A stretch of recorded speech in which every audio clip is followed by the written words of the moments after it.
All right. Bismillahirrahmanirrahim. Assalamualaikum warahmatullahi wabarakatuh. Good morning, everyone. Good morning, Mrs. Meti. First of all, I would like to say thank you to Mrs. Meti for allowing us to do this presentation in this wonderful morning. So my name is Nabila Sylvia Zahra, and I will be the moderator for today's presentation about what do we assess. And I'm not alone here. I will presenting the materials with some of my peers.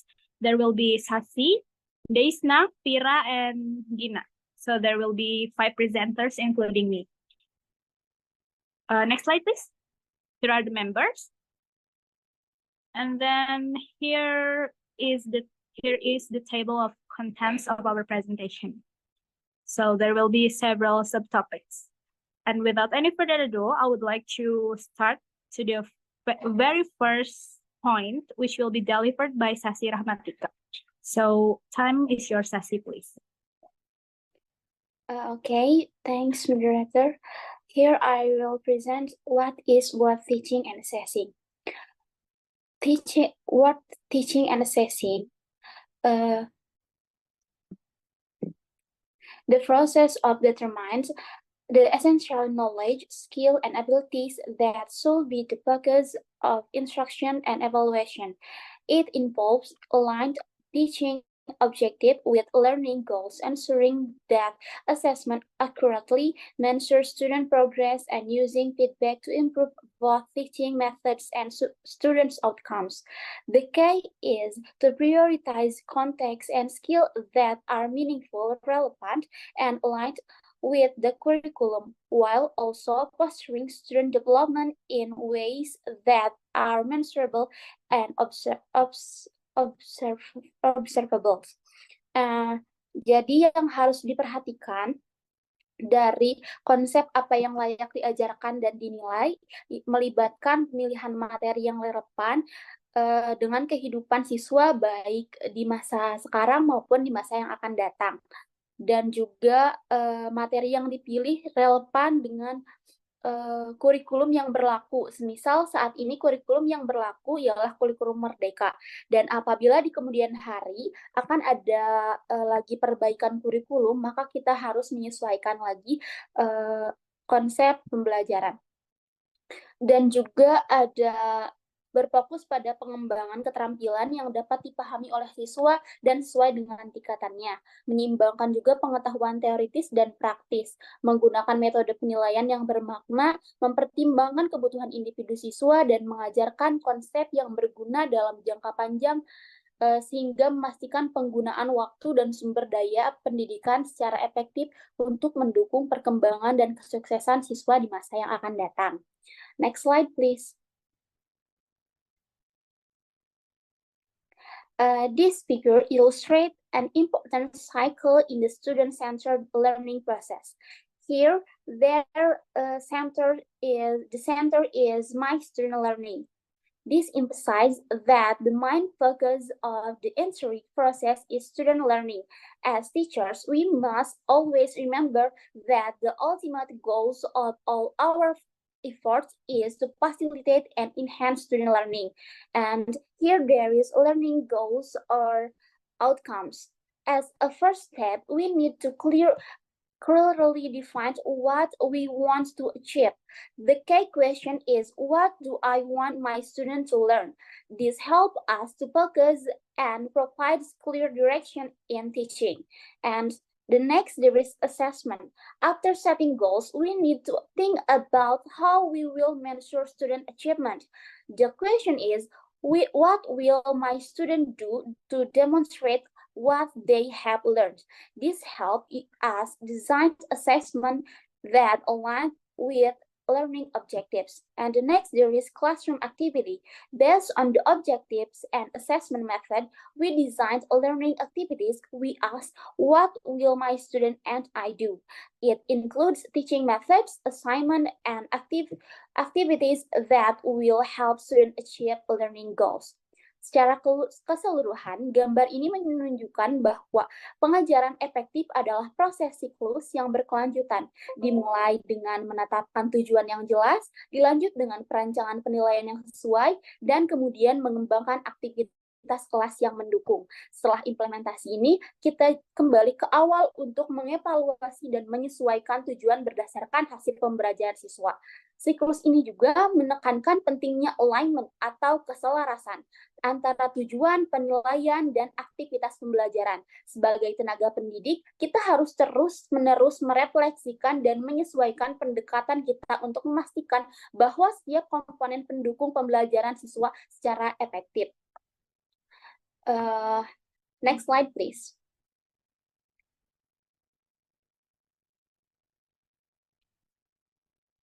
Next slide, please. Here there is how to align our assessment and classroom activity with our learning goals and outcomes.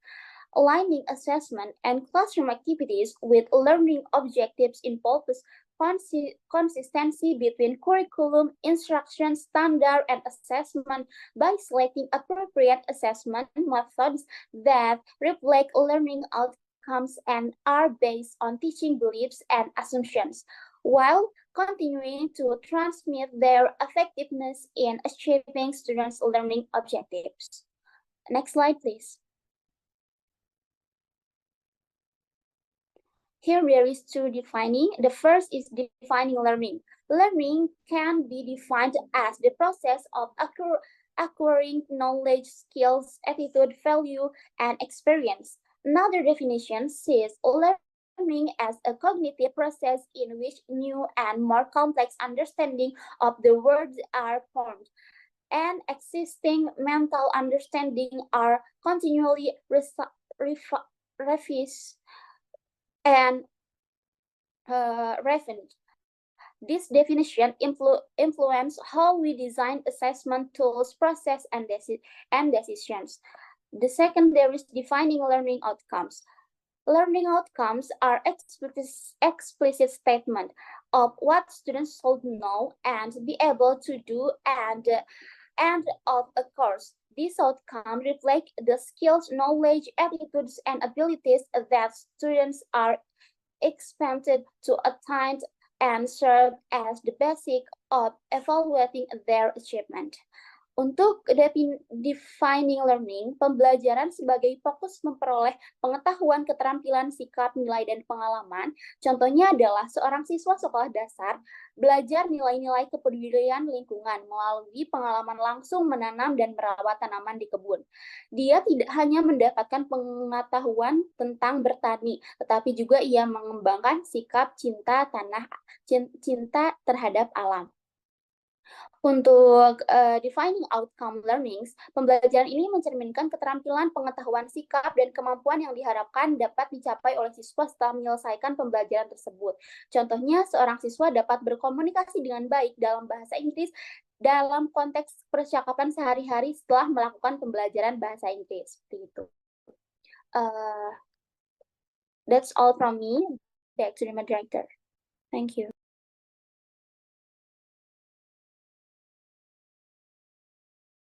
All right, thank you so much, Sasi, for your presentation. We will continue to the next subtopics, which will be delivered by Desna. Desna, time is yours, please. Okay, thanks to the moderator. Here I will explain about connecting learning outcomes to tests, taking stock learning outcomes backward design and assessment test. So the first is learning outcome starting point. Learning outcomes are the backbone of course planning. They specify what students are expected to learn, know, and be able to do by the end of the course. Teachers should clearly articulate learning outcomes to guide students' progress. This helps students understand the expectation from the start. When outcomes are clear, students can better focus their efforts on what really matters, and teacher can align lesson and assessment accordingly.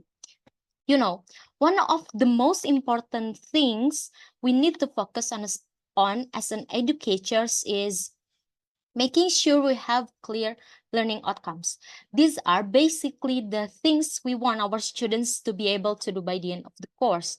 They act as our North Star. They keep us all aligned and focused on what really matters. For example, let's say we have a course on critical thinking a great learning outcome could be. By the end of this course, students will be able to analyze and critique argument effectively. That gives us a concrete target to work towards rather than just hoping students will somehow magically become better critical thinkers. When the goals are clear from the start, it's so much easier for students to stay motivated and for us to design the right learning experiences. The next slide, please. The next is task alignment. To achieve the learning outcome, tasks must be carefully aligned with specific aspects of the learning process. This ensures that every task contributes to the overall goals. So here are the different types of learning and tasks. The first is knowledge. Knowledge is tasks that assess factual understanding. Example, quizzes, multiple choice questions, and so on. And the next is understanding. Tasks that assessing reasoning and deeper analysis. Example, essays, discussions. And the next is skills. Tasks focus on applying knowledge. Example, role playing. And the next is product. Tasks that result in a performance or creations. Example, project presentation. And the next is effect. Tests that help personal growth, motivations, and self-assessments. The example is reflective journal or goal settings. And we have to make sure our tests match up. For example, if our goal is for students to be able to write a persuasive essay, we cannot just give them a multiple choice test on essay structures. That wouldn't actually let them practice the real skill of crafting a compelling argument. Instead, we'd want to have them write a revised essay, get feedback, and continuously work on improving their persuasive writing abilities. Next slide, please. The next is task analysis. Task analysis is breaking down a complex task into smaller, more manageable components, which help ensure students are mastering each part necessary to meet the learning outcomes. So let's use the example of baking a cake. On the surface, it might seem simple, but there's actually a whole lot that goes into it. There's procedural knowledge like operating the oven safely, declarative knowledge around understanding baking terms like stir, blend, and then practical skills in using a mixer, reasoning abilities to adapt if things go wrong, and even personal reflection on how the final product turned out. By identifying all those different elements, we can make sure our instructional activities systematically develop each piece. That way, when students go to bake that cake on their own, they have all the tools they need to be successful. Next slide, please. So the next is backward design approach. Backward design is a planning strategy where teachers start by identifying the desired learning outcomes first, then plan assessment activities to achieve those outcomes. So here are the steps in backward design. The first is identify desired learning outcomes. What should students be able to do by the end of the course? And the next is determine acceptable evidence. How will you know if students have achieved these outcomes? This is where assessment come in. And the next is plan learning experiences and instructions. Design activities that will help students develop the knowledge and skill needed to meet the outcomes. It's kind of like building a house. You wouldn't just start randomly hammering boards together and hope it turns into something livable. You'd plan out the blueprint first, make sure the foundation is solid, and then construct everything in a thoughtful, intentional way. Teaching is the same. We have to start with the end in mind. The next slide, please.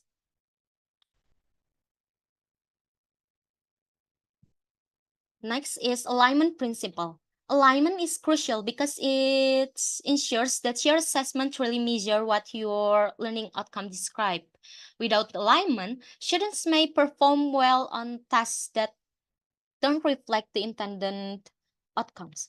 So here is the example of misalignment.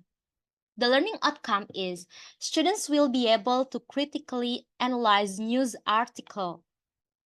And the misalignment assessment, a quiz asking students to recall the names of news outlets. That's a total mismatch. Instead, we want an assessment that has them dig into an article, identify the factual information versus the opinion, and really demonstrate their ability to think critically. So the right alignment, the right assessment must be asking students to analyze and differentiate between factual information and opinions in a news article. So the key is those action verbs from the learning outcomes, words like analyze, evaluate, create. That way, we know the assessment is targeting the right level of learning. It's all about making sure everything is tightly connected and nothing is falling through the cracks. Next slide, please. So here the benefit of backward design. Backward design creates coherence between your learning goals, activities, and assessments. It ensures that all elements of the course are working toward the same objective, improving the overall quality of the course. The first is improve course quality. Every activity serves a purpose, contributing to students' progress toward the outcomes. Teachers can better focus their efforts on what really matters, avoiding unnecessary or irrelevant tasks. And research support, studies have shown that backward designs help students achieve higher learning outcomes as the focus is always meaningful understanding rather than content coverage. So in the end, this is all about making our courses as effective and impactful as possible. It takes some upfront work, but I promise it's worth it. When students are engaged, motivated, and really developing the skills we care about, that's when the magic happens. I think that's all from me. I give it back to the moderator. All right, thank you so much, Deisna, for your presentation. Next, we will continue the next topic, who will be carried out by Fira. So, Fira, time is yours, please. Thank you to the moderator for allowing me to present the next material. All right, for the material that I will convey is about designing assessment for a course, horizontal and vertical perspective. Designing assessments for a course requires a strategic approach that considers both horizontal and vertical perspective. This perspective helps ensure that assessments align with learning objective, supportive, progressive learning, and provide a comprehensive evaluation of students' understanding. Next. So this is an illustration of aligning course activity and assessment task with intended learning outcomes through horizontal and vertical planning design. Let's take a look in the top section, which is the horizontal perspective. Intended learning outcomes. This refers to learning objectives that are expected to be achieved during the course. Jadi untuk intended learning outcomes ini adalah tujuan atau kompetensi yang diharapkan untuk dapat dicapai oleh siswa setelah mengikuti kursus. Kemudian yang selanjutnya adalah assessment task. These are tasks or assessments designed to measure the extent to which the learning objective have been achieved. In a horizontal perspective, these assessments are viewed as a whole in the context of the entire course. The horizontal plan begin with the intended learning outcomes and the assessment task, seperti melakukan quiz, membuat reports, melakukan presentasi, membuat portfolios, melakukan sebuah project, dan membentuk sebuah group interaction. Kemudian the vertical perspective. The vertical plans consist of the day-by-day activities in a course. It maps assessment task, activity, event, and researchers in time and over time on to the intended learning outcomes of a course. Jadi perspektif vertikal ini menunjukkan bagaimana pembelajaran ini direncanakan secara bertahap dan terperinci untuk mendukung pencapaian suatu tujuan pembelajaran yang ditetapkan dalam perspektif horizontal. Relationship between horizontal and vertical perspective. The first one is the connection between assessment task and everyday activities. The vertical perspective helps translate learning objective and assessment task from the horizontal perspective into concrete and practical everyday learning plans. For the second is supporting learning in relation to the intended learning outcomes.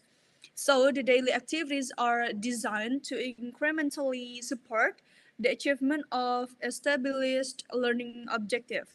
Jadi pembelajaran dan penilaian harian yang dilakukan secara vertikal ini dapat membantu membangun dan memperkuat pencapaian tujuan pembelajaran secara keseluruhan, yaitu horizontal.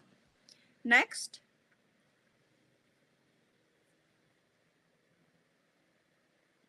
Next, please.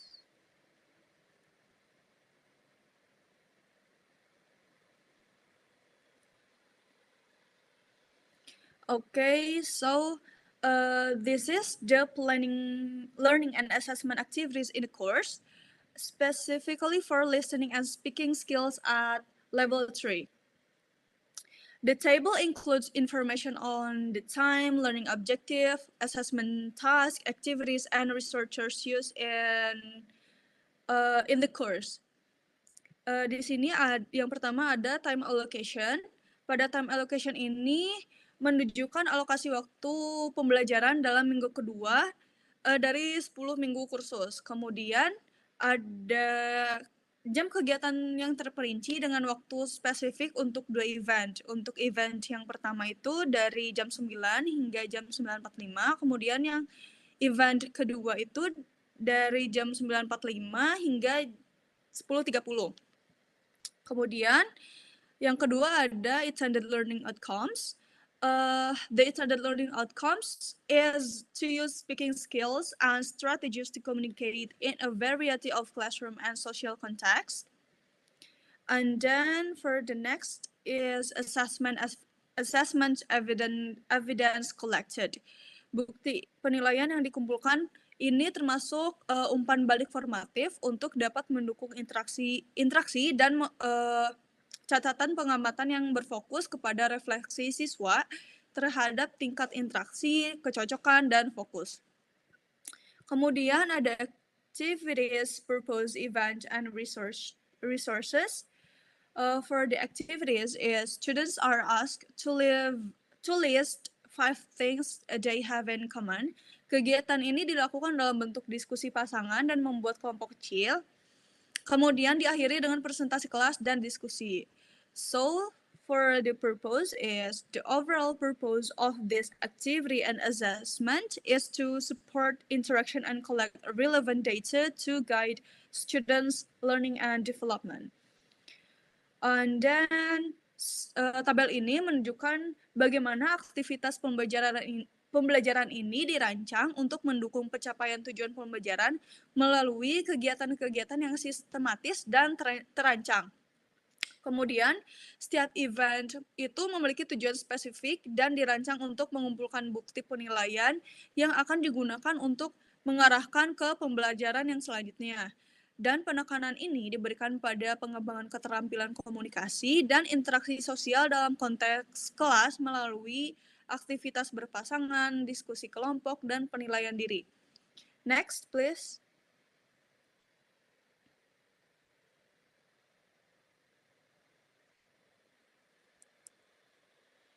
Okay, for the next material is reflecting on your teaching philosophy. So, whatever you're teaching philosophy, you are still the primary decision maker in determining how best to support students' learning. It is important to recognize that your decision making will be influenced by the context in which you teach as you seek to align your classroom activities through assessment with learning. Uh, I think enough for me. I'm going to give it back to the moderator. All right, thank you so much, Vera, for your presentation. Now we have reached the next subtopic, which will be delivered by me myself. So, this topic will be explain about how we explore various contexts for alignment. So there are many different contexts for alignment of assessment task and classroom activity with intended learning outcomes. And for that, we will explore several contexts that are critical for aligning assessment tasks and classroom activities with the intended learning outcomes. Alignment ensures that what we teach and assess matches the goals we've set for our students. So let's start by discussing one by one. First, there is benchmarks and standards. Let's talk about it. So these are guidelines that tell us what students should know and be able to do at the different stages of learning a language. Then, what is the difference between these two, benchmarks and standards? Well, for example, in the United States, there is a policy named No Child Left Behind. This is a policy that sets specific standards for English language proficiency. So the students had to take tests at each grade level to show whether they met those standards. And later on, this test affected some important decisions like school funding or maybe teachers' evaluation. While another, there is common European framework of reference, or what we usually know as CEFR, which is widely used around the world. It has 6 levels from beginner, or what we usually call as A1, and then to proficient, or C2. So these benchmarks help teachers know what skills students should have at each level, and they guide how we assess and support their language learning. So benchmark and standards help us make sure students are on track in their learning, and they guide both our teaching and assessment. Next, there is curricular guidelines, which may really vary in flexibility depending on the educational context. In some cases, these guidelines act as a reference that offering a broad framework that allows teachers the freedom to set their learning outcomes at the class level. But however, in more prescriptive systems, curricular guidelines are more rigid or kaku, that specifying detailed learning outcomes that all teachers must follow and often tied to system-wide assessment. Then there are external tests. These high-stakes tests often determine key outcomes for students such as university admission or job qualification. And while teachers may feel conflicted, caught between preparing students for the test and developing their broader language skills, clear learning outcomes that align with both the test and the student's language development can help resolve the tension. And fourth, there is textbooks. These textbooks also play a key role in defining learning outcomes. It identifies goals for learning chapter by chapter, especially in systems where they are government approved. Teachers can use textbooks to backward design their learning goals, ensuring that activities and assessment are directly tied to skills and knowledge outlined in the text. Lastly, needs analysis. This is another essential thing for defining learning outcomes. This allows teachers to gather information about their students' goals, proficiency levels, and interests, which helps refine the learning outcome throughout the course. So there's all that I can explain.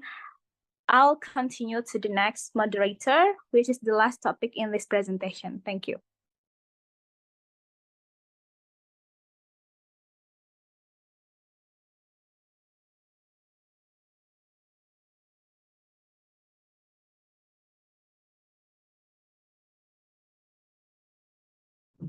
All right, let's continue to the last material, who will be presented by Ina. So Tugina, time is yours, please.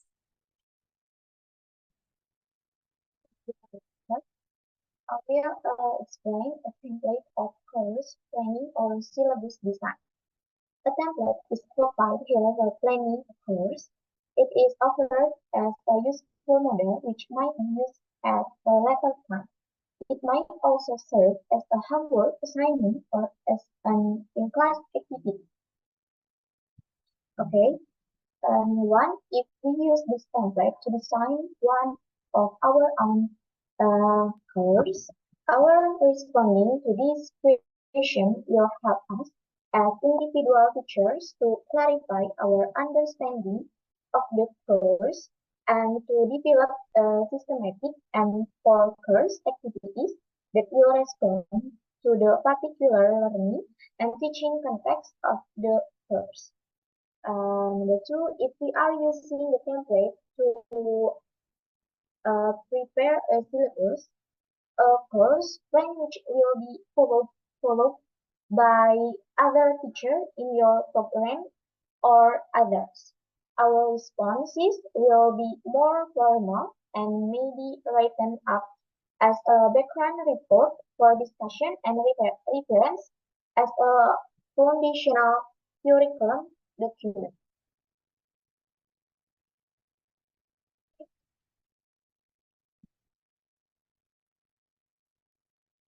Next, the way in which the assessment tasks are directly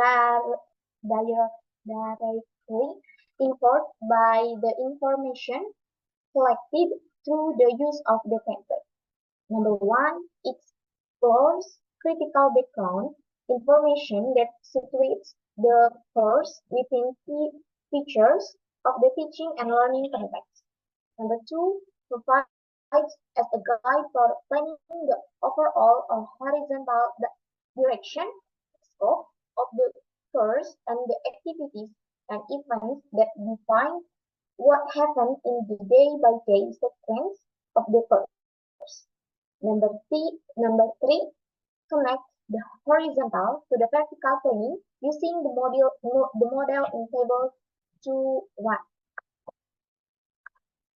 Or first example, ESL for level 3, listening and speaking. Okay, next. Question 1 until 4, how to identify the specific characteristic of the course which will influence the decisions we make in course planning. Number 1, why is this course necessary? Type of course, ESL or English as a second language instruction in a context where English is spoken extensively outside the classroom context, but also FSL, French as a second language, or FSL, Spanish as a second language, and so on. Having specified the type of course, what precisely it is proposed, are the externally defined expectations, example, benchmark, and standard curricular guidelines, textbook, or external tests. Next, how restrictive are the expectations? To what degree will they impact the way in which the course will be taught? Is the curriculum or educational framework within which the course is embed explicit, communicated through documentation or implicit and unwritten understanding of a community of teachers. Next, who are the stakeholders? Number one, students, age, and then background relevant to the course or program, example, academic, linguistic, culture. Next, needs relevant to the purpose of the course. Next, legs. And legs relevant to the purpose of the course or program. And then wants, relevant to the purpose of the course. Number 2, teachers. Teachers, number 1, training or educational background. Next, experience relevant to course or program. Example, cultural predisposition to methods, teaching, learning, textbook, student, and change. And then needs relevant to the purpose of the course. And then legs relevant to the purpose of the course or program. And then wants relevant to the purpose of the course. Next, 3, where will the course take place, or what is the typical context of interaction in the case of syllabus design? Number 1, in classroom, example, physical space.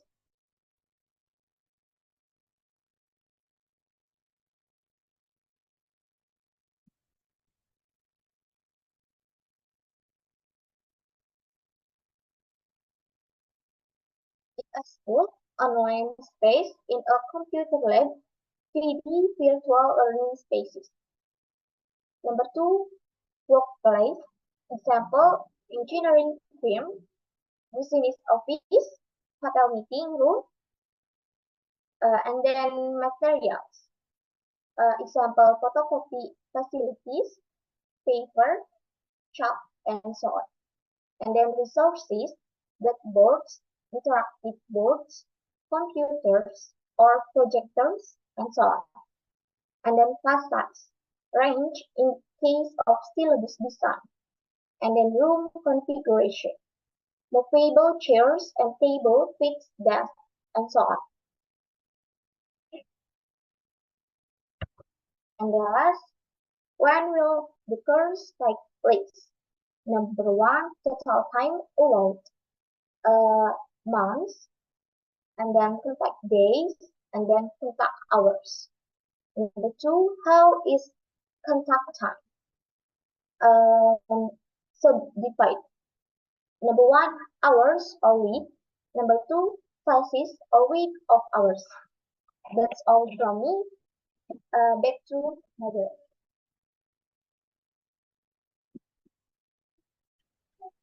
All right. Thank you so much, Gina, for your presentation. And finally, we have finished the presentation. And for the Q&A session, you can, if you have any question, please directly type it in the comment section in the classroom. And before that, we also have a little quiz to check whether you understand our presentation or not, and also as an icebreaking. So here is the quiz.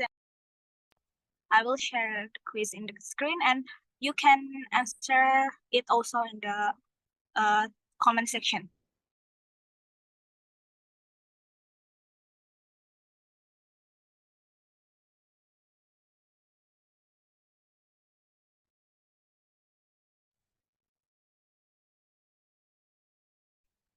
So here is the quiz from us.